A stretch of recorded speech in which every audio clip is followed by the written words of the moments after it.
शहरी स्वास्थ्य परियोजना द्वारा शहर की मलिन बस्तियों में रहने वाले लोगों को परिवार नियोजन की जानकारी देने के लिए विशेष योजनाएं चलाई जा रही हैं।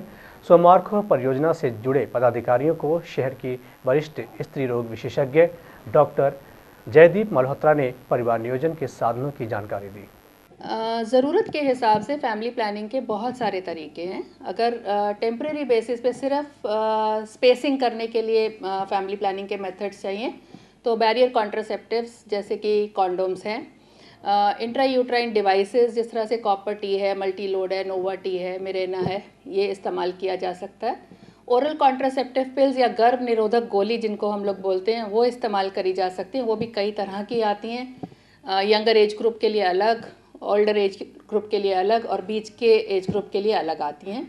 और इंजेक्शंस आते हैं, जैसे डिम्पा बहुत ही पॉपुलर इंजेक्शन है, हर 3 महीने पे लगाया जा सकता है।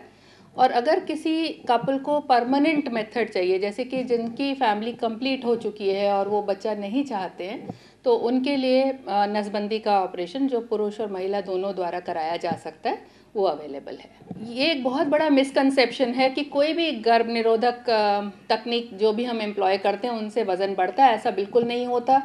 और इंट्रायूट्राइन डिवाइस जो कॉपर टी है उसका काम करने का तरीका जो है वो सिर्फ यूट्रस पे काम करती है, तो उससे किसी भी तरीके से वज़न नहीं बढ़ सकता। महिला नसबंदी के टाइम होता है, सबसे अच्छा टाइम है कि अगर आपका बच्चा हुआ है और आपको और आगे बच्चा नहीं चाहिए तो आप अस्पताल में ऑलरेडी मौजूद हैं, उसी वक्त नसबंदी का ऑपरेशन विदिन 48 आवर्स डिलीवरी के करा जा सकता है। ऐसे ही अबॉर्शन के बाद भी, ये अबॉर्शन के साथ साथ भी किया जा सकता है। पुरुष नसबंदी एक बहुत ही आसान तरीका है, बिल्कुल बिना दर्द के, बिना टाँके के और किसी भी टाइम पे किया जा सकता है। इसके लिए कोई टाइमिंग की ज़रूरत नहीं है, बहुत ज़्यादा कोई बहुत बड़े ऑपरेशन थिएटर की ज़रूरत नहीं है। ये बहुत ही अच्छा एक तरीका है और मैं गुजारिश करूँगी कि हमारे मुल्क के जो पुरुष हैं इसको अपनाएं और ये बहुत ही अच्छा एक तरीका है फैमिली प्लानिंग का। पोस्टपार्टम और पोस्ट अबॉर्शन के बाद आप ओरल कॉन्ट्रासेप्टिव पिल्स ले सकते हैं, उनका एक समय होता है और एक डिफरेंट हार्मोनल मेकअप होता है।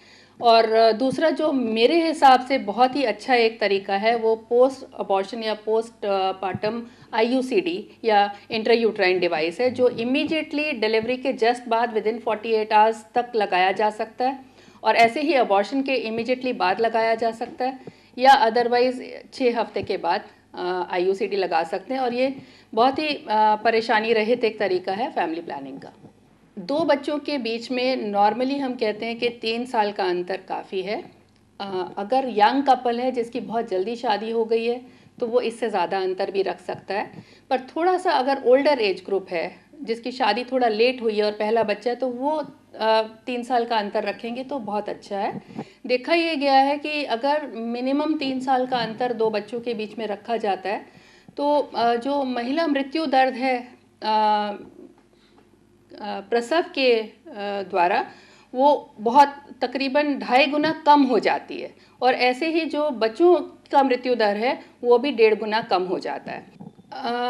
हमारे देश के अंदर मेरे ख्याल में कॉन्डोम एक बहुत बड़ा हिस्सा बनाता है फैमिली प्लानिंग तरीक़ों का, लेकिन कॉन्डोम इन इटसेल्फ की सेफ्टी बाकी सब फैमिली प्लानिंग के तरीक़ों से कम है, पहली बात। और दूसरा एक बहुत प्लस पॉइंट है कॉन्डोम का कि जो सेक्सुअली ट्रांसमिटेड डिजीज़ेज़ हैं वो कॉन्डोम से उनका बचाव होता है, लेकिन जहाँ प्रेगनेंसी या गर्भ निरोधक उसके लिए चाहिए तो कॉन्डोम के साथ हम हमेशा कहते हैं कि आप डुअल मेथड कॉन्डोम के साथ गर्भ निरोधक गोली इस्तेमाल करें तो जो प्रिवेंशन ऑफ प्रेगनेंसी है उसके चांसेस बहुत ज़्यादा ऑलमोस्ट एज गुड एज़ 100% हो जाते हैं। जहाँ तक प्लेजर का सवाल है कि कॉन्डोम के साथ प्लेजर कम होता है, तो मेरे ख्याल में अबॉर्शन में और डिलीवरी होने में उससे कहीं ज़्यादा तकलीफ़ होती है, जिसको ख्याल में रखते हुए वो थोड़े से प्लेजर पे कॉम्प्रोमाइज़ किया जा सकता है। बट अदरवाइज़ ये भी मेरे हिसाब से एक मिथ ही है, प्लेजर में कॉन्डोम से कोई कमी नहीं आती।